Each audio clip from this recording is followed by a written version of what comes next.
So I'm working on some prompts to create a tutorial, and I thought it'd be useful to share that process with you.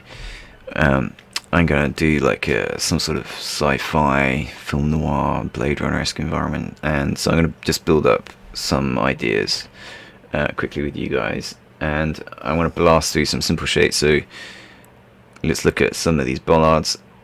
I've got some interesting sort of more sci-fi shapes here, like that one and that one, a bit more futuristic.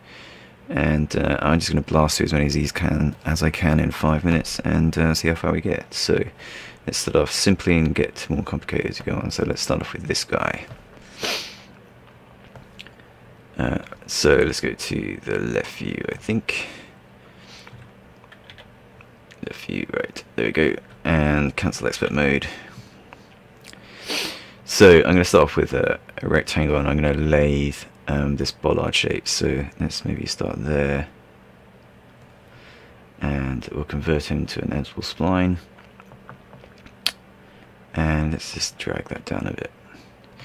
So I'm just going to take half of this guy and then lathe it. So I'm going to divide this in the center using that divide tool and select those edges, and that's good. And then we do lathe. Now I don't necessarily need the bottom, but I'm just going to keep this object hanging around because it's a good start for various processes. I don't need to cap the end. So C Control 1, these guys I don't need. This guy I do need for this kind of lathe operation because it's joined in the center. You get some weird like shading areas if you don't do that, which you can't see, but yeah, trust me, on other shapes you will. So let's move that guy over there, get him out of the way, and then let's get going on this guy. So let's have a look at our reference. So we just got like that cut, this notch, and that notch to do. So let's have a look at that. So editable spline. So I think I'm going to make all these guys corners. So let's just do that. Right click, choose corner, and then I'm going to chamfer this guy like that. And then I'm going to add another couple of vertices in for my cuts. So let's use the refine tool. I'll stick one here and one guy there. And then I can, with that guy, I can chamfer again. And then just chamfer once more, ever so slightly. Maybe I'll zoom in to do this. So just a tiny amount like that. And then I can move that in. I think I missed the vertex. Let's try that again. So both of these guys come back, right, chamfer again. You can see both vertices going now, and now I can grab the edge and drag it back.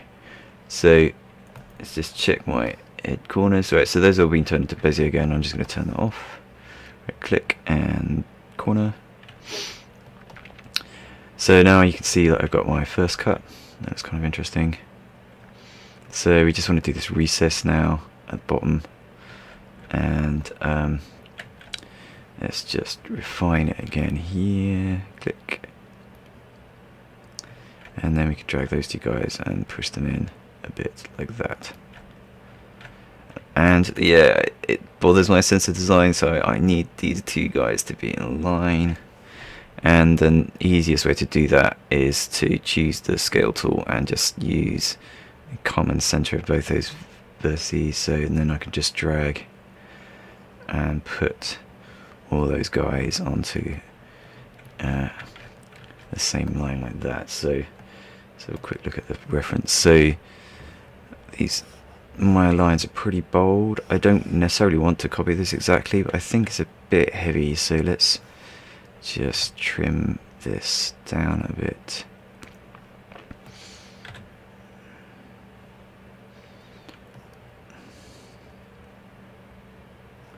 Yeah, I like that narrow line there, that's better.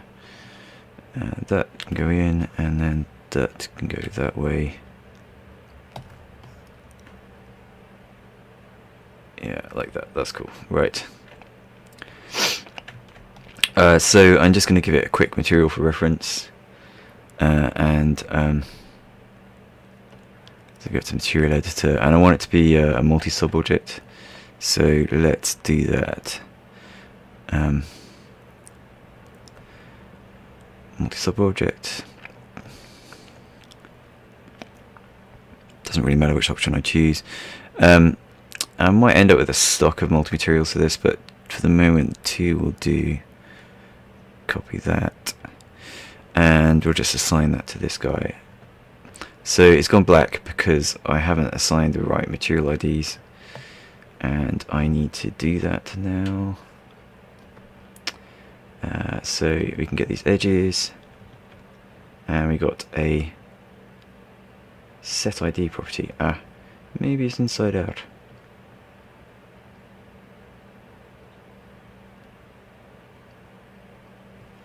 Interesting.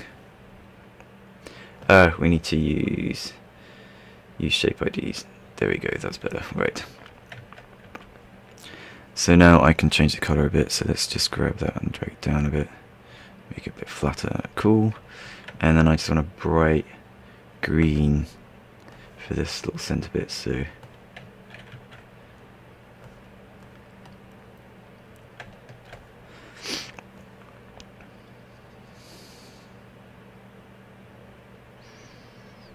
okay, so I need to make sure I set my material ID here to 2 now, and then I'll get that bright green in the center. And I think lastly I might add another segment here. So choose, basically the process is you choose your edge, you set the ID, so I want to set this to 3. That'll make it black because I have got material assigned.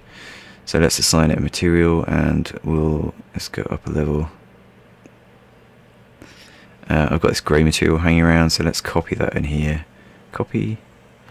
And I'm going to make it a lot darker than that. So let's go down to about there. Cool. And that's enough for my kind of layout tasks. I don't really want to go into like lots of texturing detail because it's just not needed. If you do this and you don't see the material IDs when you do this kind of lathe object, you need to make sure that you use shape IDs here, otherwise it won't carry the shape IDs from the spline shape. Also very useful actually as well to turn this on, so turn on generate mapping coordinates, and that'll give you some UVs, which basically means the whole thing is pretty much done now, you just need to texture it. So that's cool. So I'll just keep blasting through and stuff a load of videos online, so I think we'll move on to something a bit more complicated next.